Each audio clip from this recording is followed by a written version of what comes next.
This is a production of Cornell University.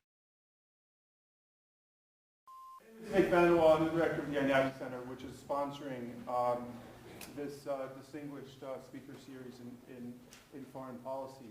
Let me say a few words and then introduce our speaker, and we can get going. This is part of the distinguished speaker series, which the Einaudi Center started about 3 years ago, and which promotes a number of research and teaching and meeting activities, really in order to maximize the intellectual impact of the existing resources at Cornell in the broad area of international public affairs. We're very grateful for the support that we've received for this foreign policy initiative, that this is a part of, notably from the Einaudi family, and Luigi Einaudi, the former U.S. ambassador to the Organization of American States, whose support's been very important, and also the Kessler family, and from Judy Lund Biggs, who's just recently provided some very important support for us. Let me mention just a couple activities that the initiative is sponsoring over the course of this academic year. The next speaker in this particular series is Nancy Birdsall, who's director of the Center for Global Development in Washington and really one of the leading observers of the international development process. Martin Palus, ambassador of the Czech Republic to the U.S., will be here in the spring. We haven't set a date yet.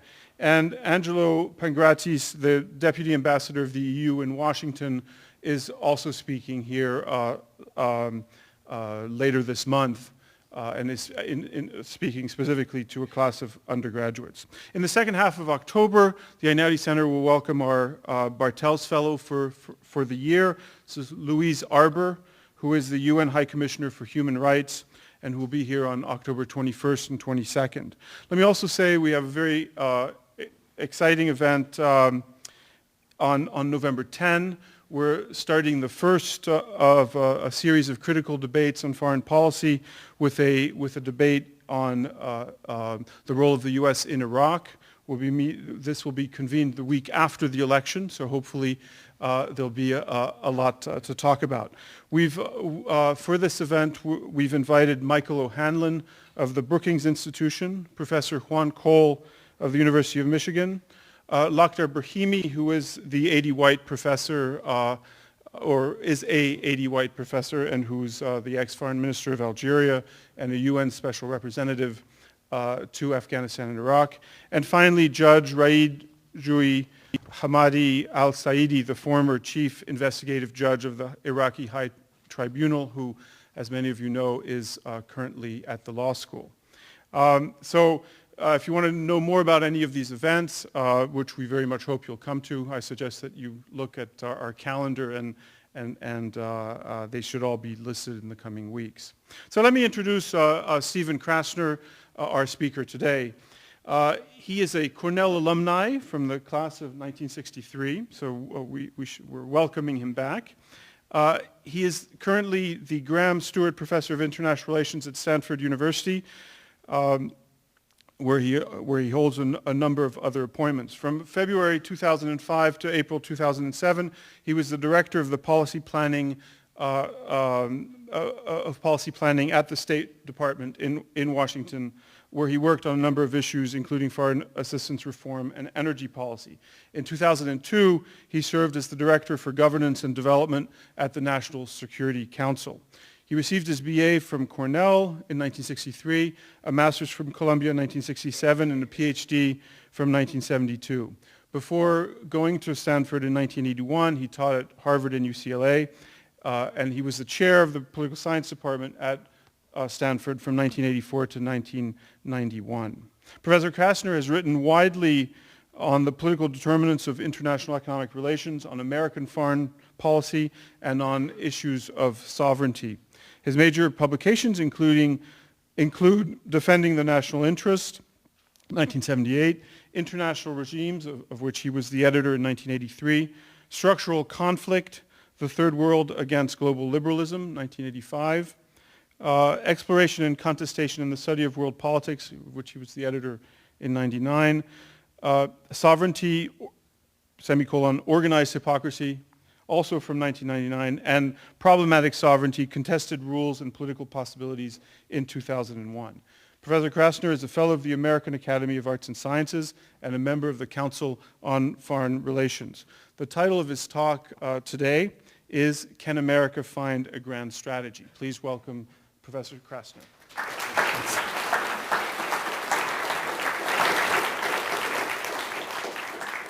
Thanks for that nice introduction. I was trying to think of something that would kind of connect my Cornell experience with people that are undergraduates here now. But I have to confess that my most vivid kind of visceral memories of Cornell were trying to get my girlfriend back to the dorm in early February, walking from College Town to Risley when there were still curfews for women at Cornell. And that's kind of an experience which is like totally outside of anything that you guys know about, like working on a manual typewriter. So I'm not sure quite what the right connection is. When Nick asked me to give this lecture, which was actually a year ago, I thought this was a great idea. It would be a terrific idea for me to try and think through some issues I hadn't thought through, and I actually had a long enough time to think about it. And I've done a lot of reading over the course of the last year and thought about this a lot, or thought about it is not quite the right word, kind of agonized about it, thinking, oh my God, what am I going to say? Am I going to be able to actually think about anything, develop anything coherent here? But it's to say, I think if you look at this issue of grand strategy for the United States in the post-9/11 world, this is an extremely difficult problem. I think the Bush administration actually did have a grand strategy, which I'll talk about, which hasn't worked. If you look at the presidential candidates, Obama and McCain, neither of them has articulated something that you could see as an effective grand strategy for the United States. And a grand strategy, to really work, has to do a number of different things. It has to stipulate an overall strategic objective for what American foreign policy ought to be. It has to, and in doing this, to be effective, it has to be able to provide guidance across a wide range of specific policy areas. And this is something, I would say I understand much better, having worked in government, than I did before, that if you're thinking about policy guidance, the American government is doing hundreds, even thousands of things at any particular point in time. So it's not the Secretary of State, but it's the political officer in Montevideo who has to do something in terms of working with his or her counterpart. And in those situations, you need some kind of strategic objective that can guide and give people an understanding within the bureaucracy about what overall broad foreign policy objectives are. Third, an effective grand strategy has to be able to mobilize domestic political support. If it can't do that, it won't work in the United States. Because whatever it is, an effective grand strategy will cost something. And finally, and I think in some ways this summarizes the others, it's got to be consistent with underlying structural conditions. All right, we do have, if you look at effective grand strategies in the United States, containment is the obvious classic example. There was a basic fundamental objective of containment. This was a policy developed by George Kennan, who was actually the first director of policy planning.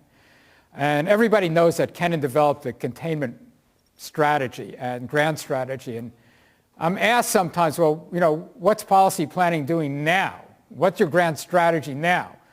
And I have to say, first of all, that Kennan actually developed the containment doctrine when he was still at the U.S. Embassy in Moscow.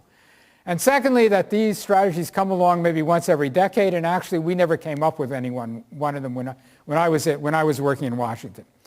So it did have a clear basic objective, which was to contain communist expansion. It followed from that were a number of specific policies: nuclear deterrence, regional alliances, Western-based international financial institutions. So the World Bank and the IMF, the GATT, and then the World Trade Organization.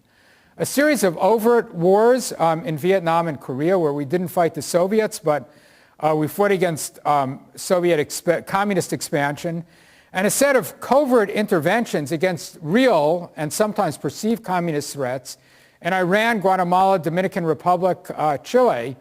You can argue about the wisdom of these policies, but there was from each of these specific actions But in the containment doctrine, there were a set of specific policies that followed from this overall strategic objective.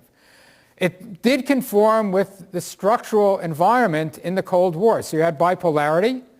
We were trying to contain the Soviet Union and communism, which we saw as its manifestation.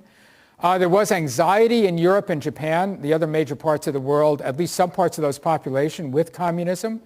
There was strong domestic support in the United States for anti-communist policies. And I think because communism was seen as being antithetical to basic American values, to individualism, democracy, free markets. So the idea of the House Un-American Activities Committee was actually well named. It was something that people saw as being fundamentally un-American. And in the end, of course, containment worked. The current environment is one which is, I would describe in the following way. You do have, in terms of a structural situation, a degree of U.S. dominance, hegemony, however you label it, which is historically unprecedented in the 400-year history of the modern state system. The U.S. spends as much as all other countries combined on defense, maybe more than all other countries combined. One American aircraft carrier can strike 700 targets in one day, which is probably more than any other air force in the world in total, and the United States has 12 carriers and a lot of other planes besides.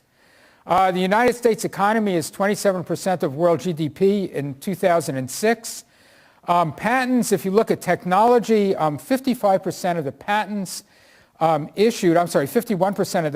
issued by the U.S. Patent Office in 2007 were to Americans, and the percentage for the period 1977 to 2007 was 55%. So it's gone down a little bit.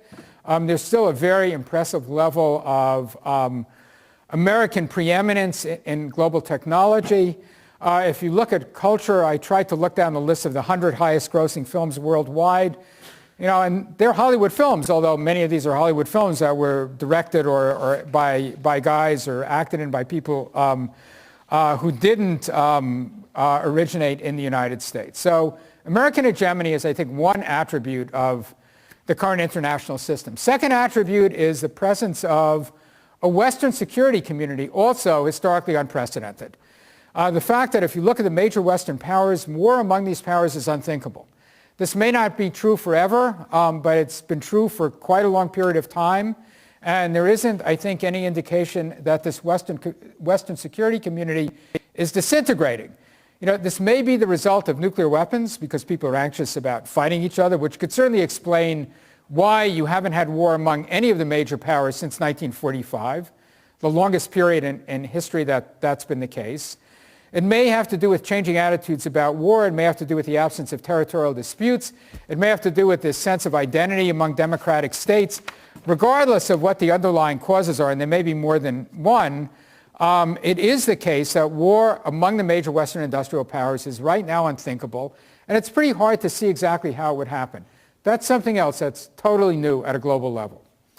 Third attribute of the contemporary environment is the existence in Europe of what you can call a postmodern world, a world which has actually transcended conventional notions of sovereignty. So if you look at the European Union, in my view, this is something also unique historically in the global system.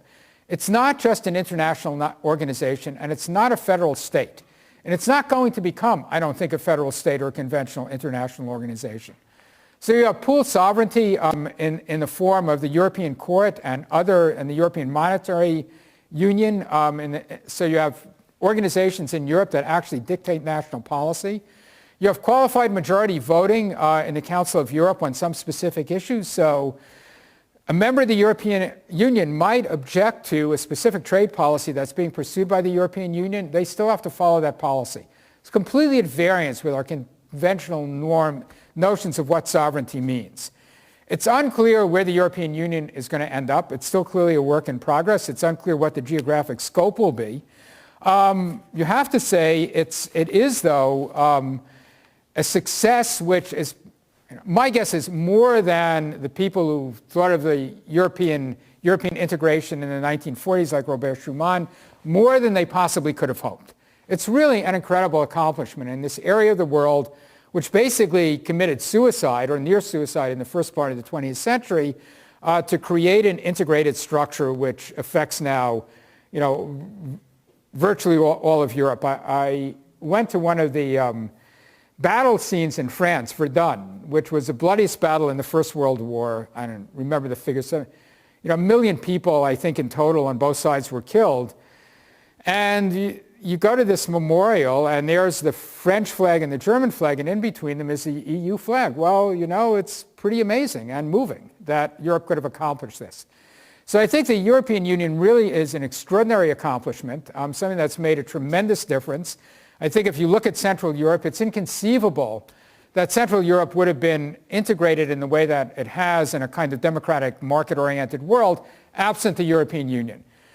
I do not think the European Union will be replicated. I think it's a result of, although if you look at the African Union or Mercosur, there are other regional organizations around the world which have mimicked the European Union in language and to some extent in practice.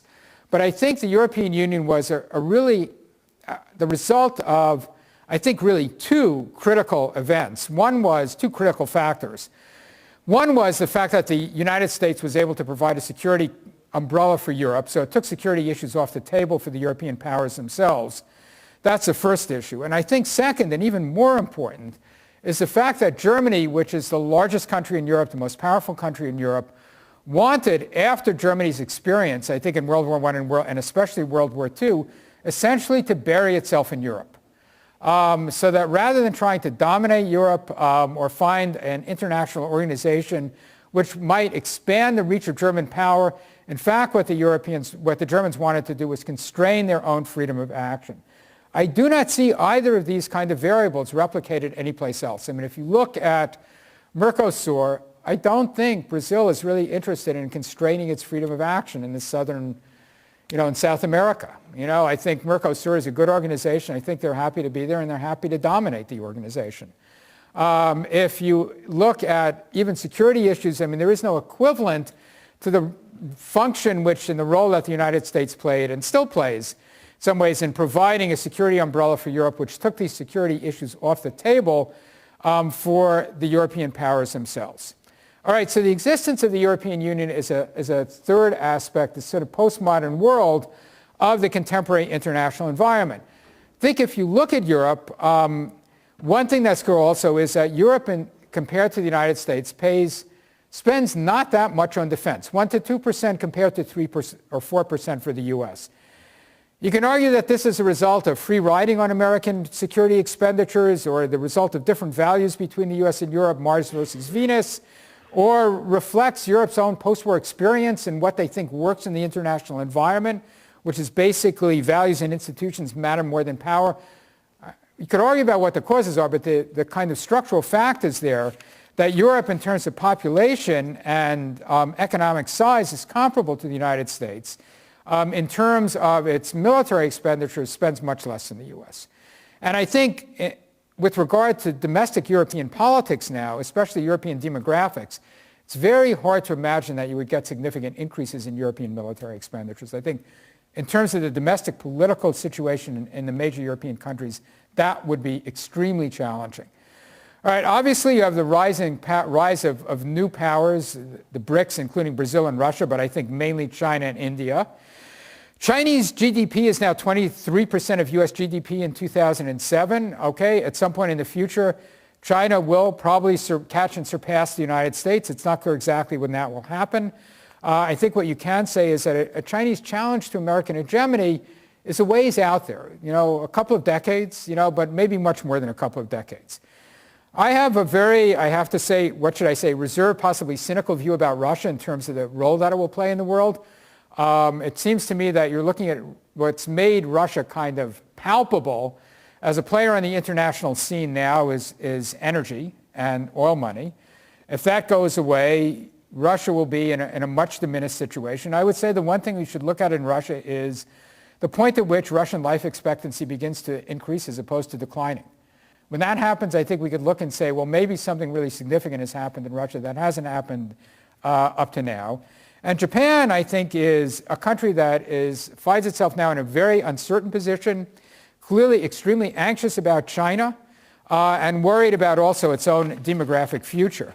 There was a story, I guess about a year ago in the New York Times in which, I think the reproduction rate in Japan is something like 1.3 or 1.39, although there's some evidence that it might increase. But they were asking a Japanese intellectual about, what's going to happen with Japan? The country is shrinking in size in terms of its population. And he said something, I can't imagine an American saying this. He said, well, we had a good ride, and if we die out, that's it. But that's kind of a very Japanese attitude, not something you'd find the Americans saying.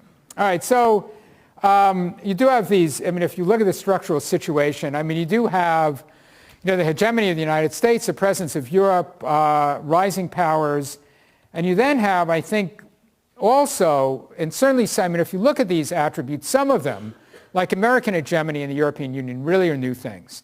The kind of changing distribution of power in the international system is an old thing. It's what's always happened in the international environment. You do have, though, also, I think, as an attribute of the contemporary system, the presence of a significant number of failed and weak states. Estimated in different studies, the numbers go from 37 to 73 if you look at some of the studies that have been done, in which you have a situation in which you're looking at, and clearly the fact that you've had bad governance, very weak governance in a number of these states is problematic for people that are living, most problematic for people that are living in these countries. It also generates global bads, not just global goods, so transnational crime, disease, and the thing that's been pointed to most historically, transnational terrorism. All right, transnational terrorism in and of itself is also not a new thing. The Irish Republican Army organizing against Britain in the 19th century, organized in Weehawken, New Jersey. And then these guys went back, maybe it was Hoboken. And then these guys went back to Ireland. The anarchist movement around the turn of the 20th century assassinated, I think it was 7 heads of state, including the President of the United States. So transnational terrorism is not a new thing. And we also have to say that transnational terrorism clearly has multiple causes. So I'm not making a claim that if you looked at failed and weak states, that's the full explanation for transnational terrorism. There are clearly other factors that are associated with it. And it's also the case that we have no consensus now on what the actual causal mechanism or mechanisms are. So you can point to is radical Islamic ideology. So somehow if we got Saudi Arabia to stop kind of sending people money and building mosques, would transnational terrorism go away? There are arguments which argue that radical Islam is the result of the failure of the Islamic world to meet the challenge of modernization in the West, a basically traditional society which wasn't able to deal with the Western world once you had the Industrial Revolution, contra certainly initially Japan, but then Korea and China in East Asia. The argument that was made by the Bush administration, political repression in the Arab world, which gave no political outlet for people, and one of the things that happened as a result of that was terrorist activities. Alienation of Muslim immigrants in Europe. It's a very different argument about what the causes of transnational terrorism are. And then also failed states and the fact that they can offer sanctuary and safety, so Afghanistan, the border areas of Pakistan. I don't want to make an argument about which of these is actually the right answer, and maybe they're all right in some ways. I only want to say that, at least to some extent, our security issues are tied up with these issues of sanctuary and failed states, and it clearly has been advantageous for al-Qaeda to have basically safe havens where they could train people. And a lot of the major plots, both obviously 9/11, but also this plot that was just prosecuted in England, were people who were actually trained in Pakistan or Afghanistan. All right, so you have transnational terrorism. We don't have our arms around exactly what the causes are, but it's clearly there. It poses, I would say, an unknown and unknowable threat in terms of what the actual threat is. I had a conversation that stayed with me very vividly in 2003 with Christoph Bertram, who was then he was a head of the big German Stiftung Wissenschaft und Politik, which is a big German kind of foreign policy think tank. And he said, the trouble with you Americans is you're using a worst case analysis here. I sort of thought about that. I thought about it for a year, and I said, I couldn't see exactly what else we should be doing. And I actually bumped into him a year later, and I asked him about this. He, of course, had no memory of having said this, but it had sort of filled my head for a year. But I think the problem is you're dealing with a situation in which you have this small probability of something really bad happening. We have no way of assigning a kind of expected utility to this. If you set off dirty nuclear bombs in a number of major cities around the world, it would be incredibly bad. But what's the chances of that happening? I mean, we have no way of getting something that looks like a real probability estimate. And we have to say here, look, very surprising, incredibly unpredicted things have happened in the world. The communists coming to power in Russia after the First World War. I mean, if you'd asked people in 1915, I don't know how many people you would have found that could have predicted that. Hitler coming to power in Nazi Germany. If you'd asked people in, Germany in the mid-1920s at least, whether you would have had this, I have to say, quite crazed guy coming to power in one of the most advanced countries in Europe, people would have said, wouldn't have been quite in the realm of possibility. So, very bizarre things have happened before, and 9/11 may not be the most bizarre thing that we've seen. And I do think I've asked myself a bit, and I've had some conversations with people about why terrorism is so bad, because one thing that people will say is, look, all right, let's say you get another 9/11, so it's true. I mean, you killed quite a large number of people, but it's a lot fewer people that are killed in automobile accidents in a year, for instance, in the United States. So maybe you just want to, you could ask, and here I'm bloviating a little bit because I don't want to say I have empirical evidence for this, but you could say that why worry about this so much? I mean, let's say they have some terrorist events. Let's say that several hundred people are killed. We live with risk all the time in our lives. So why are we so worried about this? And I would say at least one explanation is that for a lot of the other risks that we live with, like driving, you kind of know what they are, and you can take actions to deal with them. You're worried, if you lived in New York City in the 1980s or 1970s and you're worried about crime, so you could decide that you weren't going to go out at night or you weren't going to go into certain neighborhoods. I think that the problem with terrorism, and now, 9/11 has now drifted far away from us in terms of time, or a bit away from us, but I think that one of the problems is that it's a kind of pervasive fear that you can't actually prevent, that you don't know what you could do to protect yourself, and I think it makes it more pervasive than simply the number of people that could be killed. All right, so it's their unknown and unknowable threat, but I think what has happened, if you look at transnational terrorism, some weak or badly governed states, and weapons of mass destruction, that you do have another development which is historically unprecedented globally, which is you've broken the relationship between the ability to do harm and the underlying kind of structural capacity of actors. So if you look at North Korea, so here's a country that does have missiles, does have nuclear weapons. Its GDP is about 0.002 of the United States, so way less than 1%. Way less than 1% the GDP of Japan, less, maybe 1.5% the GDP of China, maybe 4% the GDP of South Korea. Despite that, North Korea could be in a position where it could kill millions of people in Japan, Russia, and China. That is historically unprecedented. It's like imagining that Liechtenstein would have posed a mortal threat to Germany in 1914. That isn't something that's happened before. So you're in this situation in which you have the possibility of relatively weak actors being in a position to actually wreak substantial damage on much more powerful actors.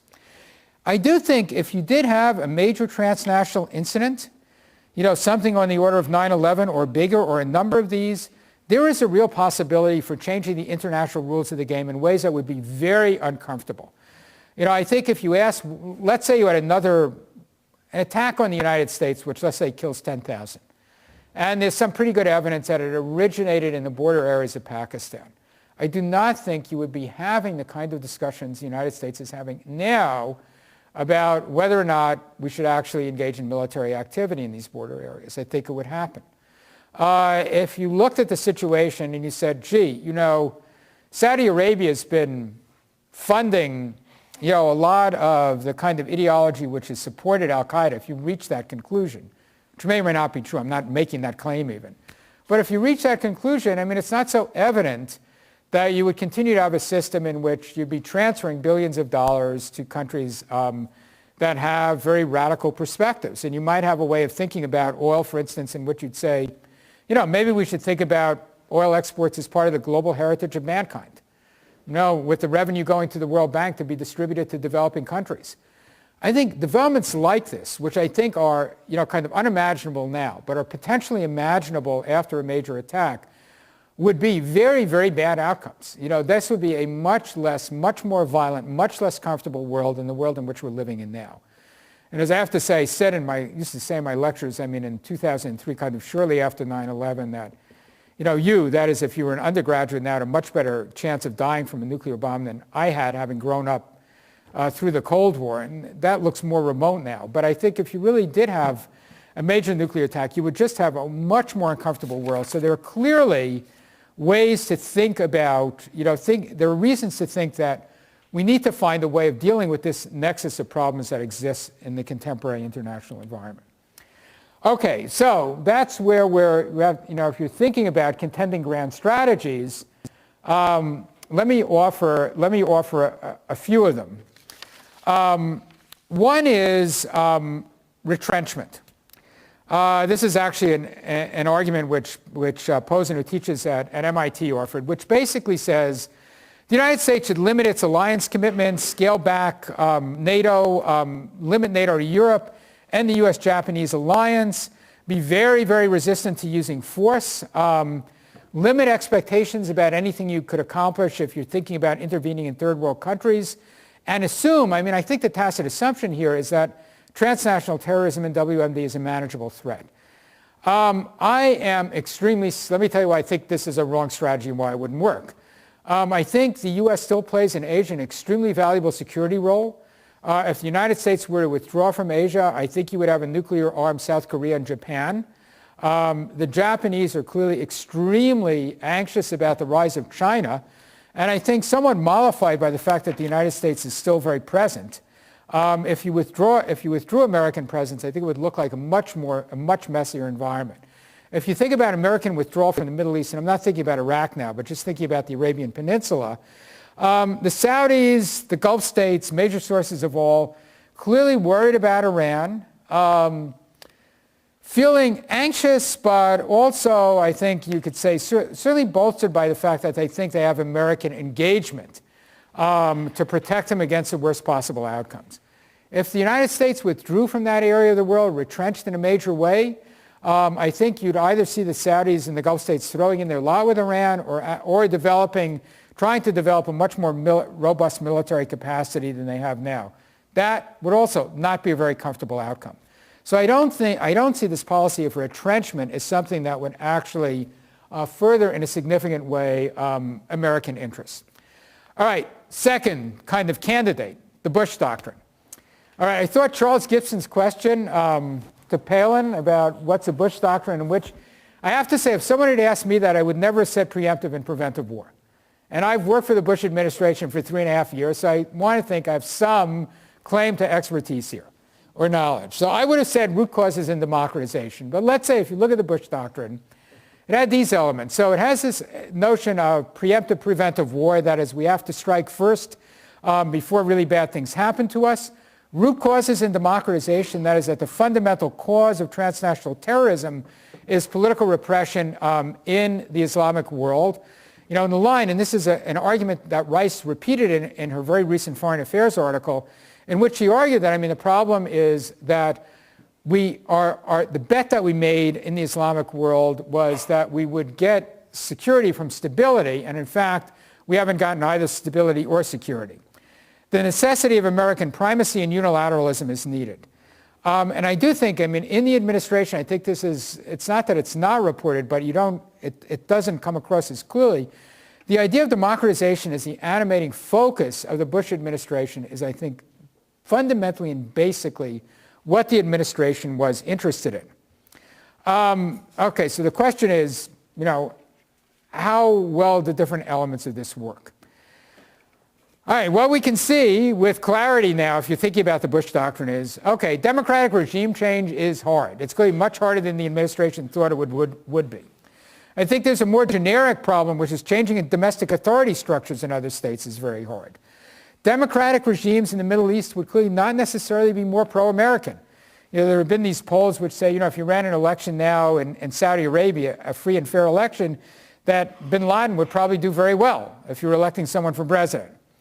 The United States has clearly relied in the past and is going to continue to rely on autocratic regimes in the Middle East and Central Asia to further its strategic and material interests. So Egypt, Saudi Arabia, Azerbaijan, Kazakhstan. So, the doctrine in my view, is an element of intellectual incoherence. Put the United States in a position where we're pushing democratization very, very strongly, and we're closely allied with Saudi Arabia. Now, we did tell some stories about that, which is like women's rights have expanded somewhat, and there were some local elections, but it's not a story which looks very persuasive. And if you're thinking about a grand strategy, that's not the position that you want to be in. All right, let me offer. This is a tragedy of technology. So I sort of revised this presentation marginally when I was sitting at Philadelphia Airport last night, wondering, because I was scared by people here, whether I was actually going to get a plane to Ithaca. So I want to add one more grand strategy before I come to mine, the one that I'm going to advocate, which is multilateral engagement. This is something you've certainly seen from many, Eikenberry, the Princeton Project, Anne-Marie Slaughter. Basically, it's an argument that you have to work through multilateral organizations. You have to use persuasion and attraction rather than coercion, and power is a way of getting what you want. And you need to have self-constraint on America's freedom of action. All right, I would say, certainly to some extent, this is maybe the most prevalent alternative to the Bush doctrine, as I've described it, and as Charlie Gibson understood it. I think the problems are this. I think inescapably in the contemporary environment, American power will breed suspicion. So people are not going to be comfortable with the United States. Other powers will inescapably free ride on American power. So if you look at Afghanistan, okay, everybody admits Afghanistan is a problem. We need to think about it. We need to do something about it. If you look at Afghanistan, look at the European commitments, look at the caveats, that is the limitations which European powers have put on the use of their force, you do see a situation in which free riding is inescapable. I do think other major powers have different values from the United States. So the European vision of how to operate and interact and engage the world is very different than the American one, or at least different. And finally, it will be hard for the United States to limit its own freedom of action, which is something it will have to do if you want to buy into this multilateral strategy, because otherwise other countries aren't going to trust us. And finally, and you can see this, in the way in which transnational terrorism and how we should respond to it has been formulated, the Europeans, have been very essentially bought into the idea that this is something which needs to be treated as a criminal problem. And the United States went very quickly to the idea that this was a war on terrorism. Well, this is a very different view about what the nature of the problem is, and it's not going to be easy to resolve these.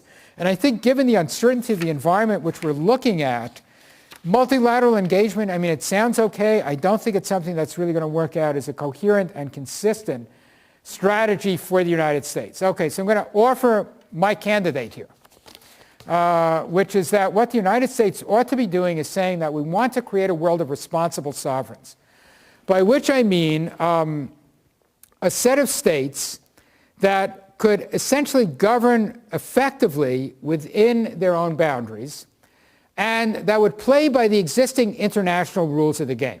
Doesn't mean they would have to buy into these rules, but if they wanted to change the rules, they would do it according to the rules that are out there now. It would be normalization and not democratization. So you wouldn't, especially political democratization. The kind of model here is Libya and not Gaza.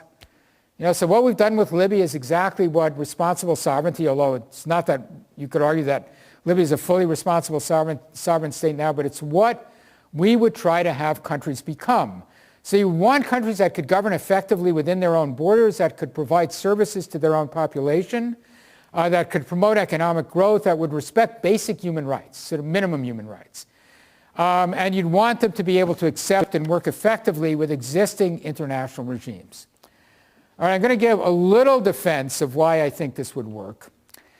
I do think that this is a a strategy which would secure international support. I mean, what's happened over the last 5 years has kind of made democracy a very problematic word in the international environment. I think responsible sovereignty, or maybe good governance, sovereignty may have too many syllables in it to actually work as an articulated grand strategy, is, though, something that would get general support. Everybody would say they're in favor of it. It doesn't mean everybody would necessarily act according to it, but it would mean everyone would be in favor of it. I do think it's a policy, although it would take some selling, that could secure domestic political support in the United States, although you'd have to say that this is something that's associated with basic human rights and that democracy could certainly be part of responsible sovereignty, although it's not necessarily all of it. And the language is something, and let me read you a couple of quotes here. Our hopes, our hearts, our hands are with those on every continent who are building democracy and freedom. Their cause is America's cause. That's one quote. The second quote is, the survival of liberty in our land increasingly depends on the success of liberty in other lands. The best hope for peace in our world is the expansion of freedom in all the world. All right, the first was Clinton's first inaugural address, and the second was Bush's second inaugural address. So there isn't so much space there between the way Americans think about this. So I do think it's something that could generate some support. There are exceptions. I mean, I think it's not going to be so easy to get China to buy into this in terms of Chinese material interests. If you look at whether political rulers in developed states would buy into this policy in terms of what they did and not just in terms of the rhetorical articulation, the answer is not necessarily. That in many cases, having bad governance is better for them than having good governance because it gives them more opportunities for rent extraction. So it's certainly not the case that this would necessarily be easy, but I do think it has at least a possibility for getting generic support both internationally and domestically. All right, so here's what this would mean if you're thinking about this policy in terms of what we should actually do as a matter of policy guidance. I would say first that you should promote freedom in all of its dimensions. So this could be economic freedom, political freedom, basic human rights, cultural freedom, religious freedom. I think that's something which would give us a much wider range of policy steps that we could take that would actually be consistent with what we'd articulated as our grand strategy. And it wouldn't put us in this position of saying that we're basically in favor of democracy at the same time that we're closely allied with Saudi Arabia. All right, so that's one thing that it would imply. Secondly, it does imply that we need programs that offer incentives. I think one thing we know, and it may be the only thing we know about how we might influence domestic authority structures in other states, is that incentives do work. So the big incentive program was clearly membership in the European Union for Central European states. But a couple of things that we could do is broaden, if one of the things that the U.S. did that Nick referred to was the Millennium Challenge Account. And this is a foreign aid program that's entirely incentive-based. So the U.S. increases its foreign aid if countries have demonstrated that they've already produced better governance. We ought to have trade agreements and more open trade arrangements. So the single most important thing that Europe and the United States could do for development would be to get rid of its agricultural trade barriers, which, of course, we have not done up to now. I think we need to increase so the kind of increasing incentives is something that I'm pretty confident about. I think we need to increase options for multilateral cooperation. So if you're thinking about responsible sovereignty, this is not something that the U.S. can do by itself, but it's also not something that you're going to be able to do through, say, the United Nations alone. There's too much disagreement, obviously, on the Security Council to do that. So what you need are a number of different modalities. They may be the UN, they may be the Security Council, they may be regional organizations, it may be NATO, which I think is very valuable as an out-of-area military force.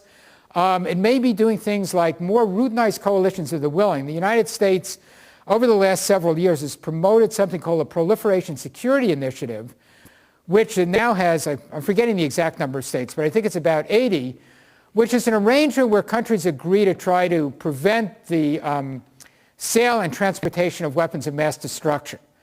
So it requires some coordination among countries in terms of they've actually done a number of they've intercepted ships on the high sea, and it's worked pretty well. It's not highly institutionalized, but it's not entirely ad hoc either.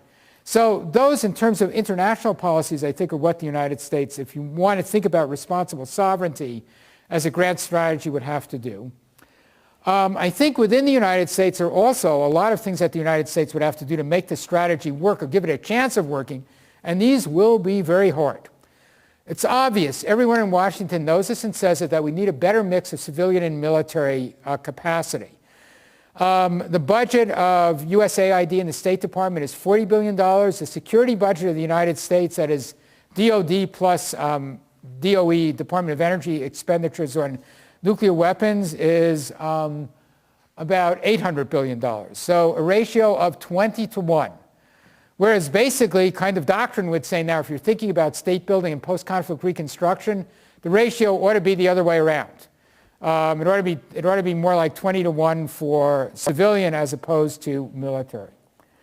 You need to reorganize the U.S. government to enhance its state building capacity and its ability to actually promote responsible sovereignty, and that will be very hard. You might, and there have been a number of different proposals, you might want to make AID a cabinet level agency. You might want to integrate it even more closely with the State Department. You might want to increase the size of the State Department. You clearly would want to increase civilian-military coordination, or you may end up saying, you know, civilian agencies in the U.S. government don't know how to do this, so we should just give it to the military and forget about it, and expand the scope of activity that the U.S. military is engaged in. So you'd have to at least begin to tackle some of these problems if you wanted to make responsible sovereignty an effective grand strategy. All right, let me close by saying what I think is the reason I titled this lecture, "Can the United States have a grand strategy?" And my answer, I think, here is maybe. And the maybe is because I think that we're confronted with a huge challenge that we don't know how to deal with, which is how do we get better governance, economic growth, ultimately, I mean, one would hope full-fledged liberal democracy in parts of the world which don't have it now. You know, if we actually had a world of responsible sovereigns, it would be a much nicer world to live in, not just for Americans, but for everybody else in the world that we're living in now. We don't know how to do that, and we don't know how it's happened in places which are already well developed. You know, we have a number of different theories out there in social science about how this works. You know, I have to say that if I had to bet on a position right now, I would say that a lot of what's happened is path dependent and haphazard. That rather than being the result of structural conditions, I mean, the United States caught a bunch of lucky breaks when it was founded, and it worked out really well. So that it's hard to think about doing this from the outside because political development and economic development are so much hostage and contingent on basically indigenous factors which we're not able to predict and which sometimes we don't have a good grasp of. So that's a big problem. Second problem, which I alluded to earlier, is that political leaders in weak and failed states, you know, often prefer rent-seeking to responsible sovereignty. They don't want rule of law. They want rule of unlaw because it gives them the opportunity to extract resources more effectively than they could otherwise. And thirdly, if you look at the situation, and I think this is a kind of deep structural problem if we look at the contemporary environment, you did have, at least if you're looking at the industrial West, including Japan, a set of developments which were more or less autochthonous, that is, generated by factors within these countries. If you look at the developing world now, I mean, I would say especially Africa, you have a situation in which these countries are expected to perform have a very wide range of responsibilities. Education, social security, defense, healthcare, which have really been generated not by debates within these societies, but by mimicking the set of institutional structures that exist in the West. And that is a problem which Europe and the United States actually never confronted. So there are really, I think, some deep structural problems here in terms of how you actually can get responsible sovereignty. But if we're looking at some kind of guidance and some kind of path, I think we're in the environment that we're in now, we're not going to find some grand strategy which is as neat as containment. And we're not going to find that grand strategy because the problem that we're dealing with is harder than anything we had to deal with in the Cold War.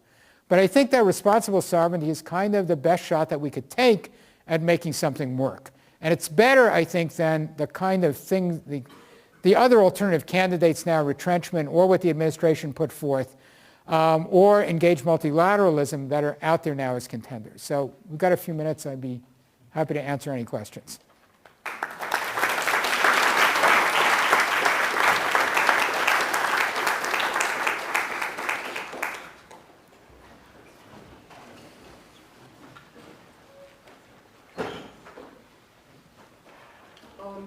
Have you read a speech entitled Beyond Vietnam?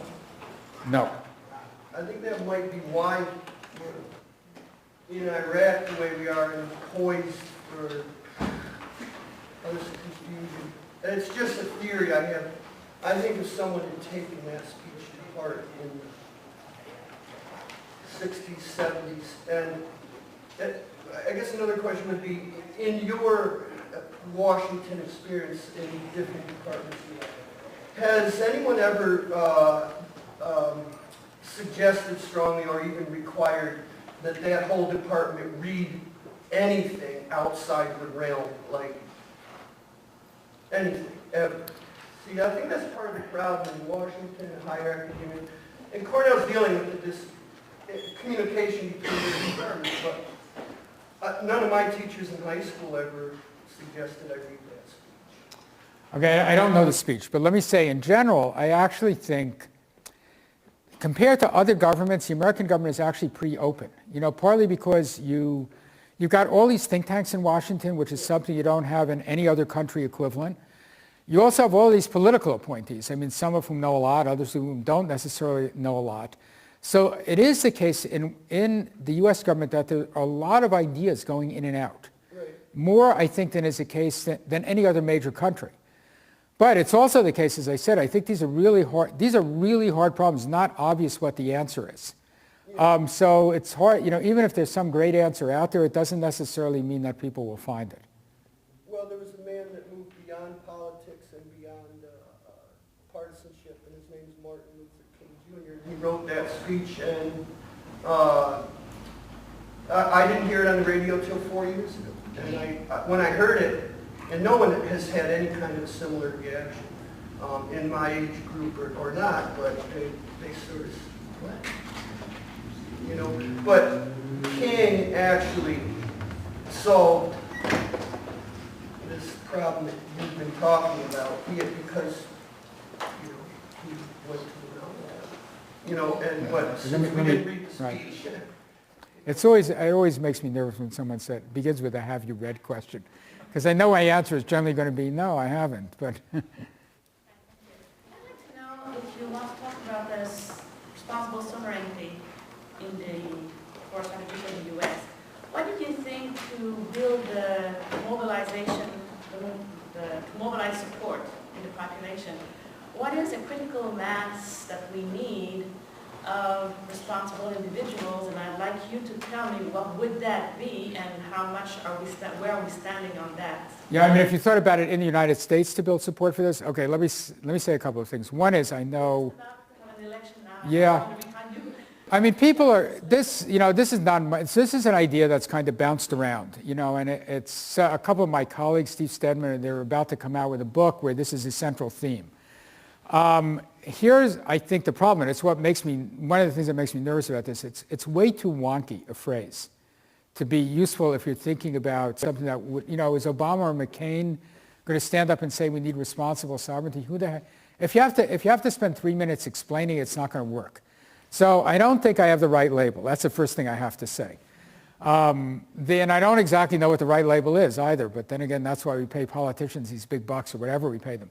So I think the problem for generating support in the United States is that you can generate support in the U.S. for democracy. Americans believe in that. You know, they may see now that it's hard, they may be fed up, but it's something that really has resonance with the American public. And the question now, maybe the language has to be, you know, build individual freedom or individual opportunity, which could go along with this. which wouldn't necessarily say that you're going to go down some kind of narrow democracy path. But I think selling it wouldn't, well, I think you could do it. I know that this label is not the right label to do it, and I can see, I mean, thinking about this as a political project, that you need a better label than responsible sovereignty. And I don't know what it is. But I think the idea could work, Marty? Wait, let me just get this, sorry. If one takes Libya as the example of a successful instance of responsible sovereignty, wasn't that achieved by Charlie Gibson's account of the Bush doctrine, namely preemptive? Okay, I would say, right, okay, I would say partly, right? But we also, yeah, I mean, the fact that Reagan, launched a strike against Libya, clearly made Gaddafi think a little bit, I think. But we also had to have this, long set of negotiations about what kind of deal we would make. And you have to have Reich showing up and saying, we're going to reward you for doing this. Now, I have to say, in the case of Libya, it's only partially a success because, I think if you look domestically, this is not I have to look at the data for Libya. It's not a country that's working that well for its own population. But at least it's what you have to... Yeah, it's able to do that. But I think for responsible sovereignty, you'd want reasonable provision of services to the population. So I want to say it's something more than just being able to control its own territory. I think the Libyans are doing that. But it's a way of thinking about it which doesn't get you in this bind of saying we're only going to deal with people that are Democrats, which clearly we're not only going to be able to do. But yeah, I agree that force did play a role, but not the only one. It seems like that the Middle East is definitely, a big part of our international relations, and we are fighting two wars there. And you have alluded to earlier that, the Bush doctrine, that the idea that, political instability is a root cause of, why democracy hasn't held up there. It seems like to the issue. What do you think, especially in the Middle East, is the cause of why democracy hasn't flourished? Do you think it's religious, cultural, and just disaffection with the East, Islam versus the West? Okay, I have no good idea here. I can give you an answer, but I don't, I don't know better than, I have no answer that's sort of better than, what you might come up with. Oil, I think, is part of it. It's clearly very, it's very difficult to manage. If you're Norway, you can manage oil revenues, okay, or maybe Alaska. But it's very hard to manage oil revenues when you've got, basically an undeveloped institutional structure, and there's, huge advantage, although Abu Dhabi has actually done very well, at least for its own population. So it's not that none of these countries have done this effectively. But I don't have a kind of... But still there, democracy, it's not democratic. No, it's not democratic. So why hasn't democracy found that area of the region, even though you have economic wealth? But it has, I feel like, in every part of the world, it has found a root. I don't have, if you ask me again, I don't have an answer. It's too easy to say I'm not a Middle East expert. So, you have a whole set of candidate arguments.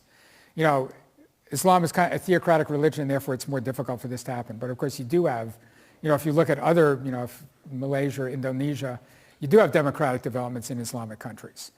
Period of colonialism, in which you basically had, first monarchical and then military rule. So I don't have a good answer to this. It's clearly not a problem. It is, the extent to which you haven't had democracy taking root in the Middle East is unique, actually. So it's not, it's more the case than for any other area of the world. And I don't have a good answer. Nor do I have even more important, is there some systematic path that could lead to more democratic openness? And, my reaction here is, if these things are path-dependent and idiosyncratic, what you need is an opportunistic strategy. Not one, if it looks like Saudi Arabia is willing to expand, rights for women, do it. There was a very, this was, I think, a New York Times story about the Saudi government developing a new university. And they were doing this, they actually gave it to Aramco to develop. Is it Calist? No, it's this thing with Cornell. No, it's something else, I think. But in the description of this, it was a description of Dhahran, where Aramco is located. So this is mostly, almost entirely Saudi. Women drive, people, they don't have burqas. It kind of operates as, a kind of Western model within this country that you think of as being incredibly conservative, which is the general American image. So there I would say, okay, there are clearly elements within Saudi Arabia that are significant, that are looking towards modernization as a strategy, not necessarily democratization. Buy in with them, support them if you can. But so I'm just evading your question because I don't know what the answer is. Let me just say that. When you were discussing responsible sovereigns, you stated that one of the keys to a responsible sovereign was playing by the existing rules of the game. My question is, how can we get other nations to become responsible sovereigns when the U.S. itself often sidesteps international treaties and international law, for example, with the Geneva Convention, especially since the United States is the superpower right now in the world? Yeah, I don't know how it's... One is, it's not, clearly there was a huge debate about, the extent to which the Geneva Conventions applied. And I would say, if you look, kind of my text here is Jack Goldsmith's book, The Terror Presidency. He was the counsel at the Justice Department who reversed the torture memos. His argument is that what's striking about the U.S. is the extent to which it actually is bound by law, at least, national law, including international law that the U.S. has signed on to. So, the question was, if you're looking at, did the Geneva Conventions apply? And the argument, that a number of lawyers have made was that the United States was not formally obligated to apply the Geneva Conventions, although it would have been smart if we had applied Article 3 rights to these prisoners because it would have been instrumentally a smarter thing to do. So I don't think it's a case that you can look at the U.S. and say that the United States simply ignores international law. I think it's much more the case that, let me give you one other example. If you look at human rights conventions, there are about 25 of them. There's a very interesting study by a lawyer, Una Hathaway, looking at the relationship between signing human rights conventions and actual human rights practices, and the correlation is zero. The U.S., for a long period of time, at least through 1988, had only signed a relatively small number of these conventions, I think 6 out of 24. And the reason, I think, is when the U.S. actually signs up to international agreements, you have a rule of law system that actually makes them work. So I think, although the general perception is that the U.S. has ignored international law, I think that's actually inaccurate, including, how you should have dealt with the Geneva Conventions and Guantanamo. One of the points you made was normalization, not democratization. How are you going to find normalization when I think some parts of the world wouldn't want to take the Western model? They'd want to, put in some Asian parts and other things. Yeah. Can the U.S. do that? Yeah, so here's what I would say. When I'm thinking about normalization, what I'm thinking is, okay, on the international level, either abide by the present rules or change the rules according to the existing rules. But then I'm thinking, look, what you want is what's the kind of minimum level of things that, that you would expect? So you would expect the state to provide basic security, decent rule of law, something that populations want. Some level of basic provision of services, although that's going to depend on what level of resources these societies have. So basic education and provision of health care. So it's and respect for kind of basic human rights. So I think you could, even in, regardless of the environment, whether you think about an Asian environment, African or what have you, or Middle East environment, those are things I think that you could get some significant amount of buy-in for. And that's what I'm thinking about when I'm thinking about normalization.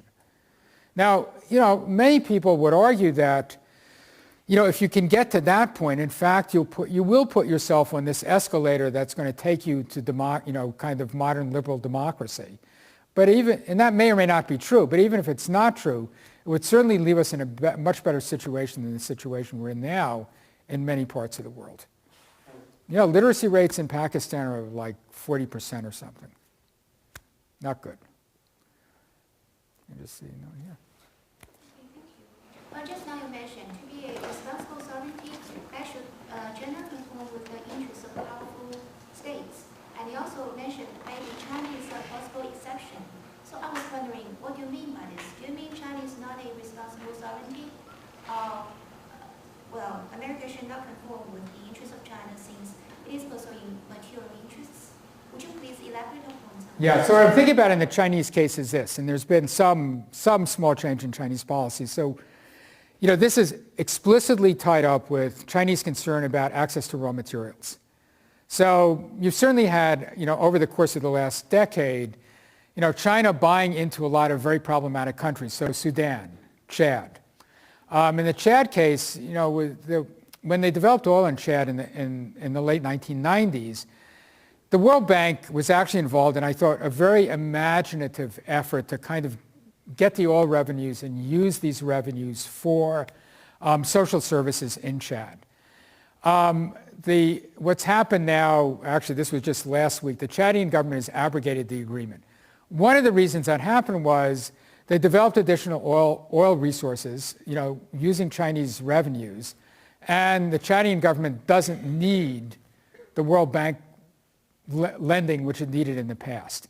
So when I'm thinking about the exception for China and promoting responsible sovereignty, I am thinking explicitly about this good governance issue, especially with regard to raw materials.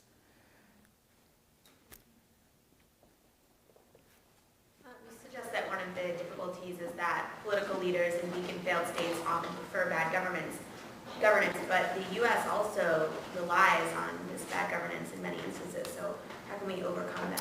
What are you thinking about it when you're thinking about? I'm thinking about Yemen. Yes, so the problem here is, we've got these not so good guys. We're thinking about security relations with them. And here's why I think, this is, I think what I'm suggesting here is a grand strategy makes sense, and I can suggest some things that it means for policy implications. I see that it's not neat, for exactly reasons like this. So we need these guys. So what it would mean in Yemen is, okay, we need these guys on security issues. It's not a great government. Could we look in Yemen for, and this is a problem, it's not systematic, look opportunistically for things we might do that might improve governance in Yemen or open scope of freedom which isn't there now. And knowing what to do, would require knowing more about Yemen than I know. But I think this is why, it's not just why I can't defend this kind of responsible sovereignty as saying, I have found the holy grail of grand strategy for the United States. But it's why, there isn't one now and why no one's come up with one, because everybody sees that this kind of, package of failed weakly governed states, WMD, transnational terrorism, they're not all linked together, but they're related, is a big problem, and you kind of see that bad governance is certainly a big problem for people that are living in these badly governed countries. But we don't have a formula for dealing with it. So, there are going to be a lot of places where it's going to be quite hard. And I don't have a kind of Yemen story which is like the Saudi story. Even the Saudi story is based on a newspaper article, so I don't know if it would actually work as real policy.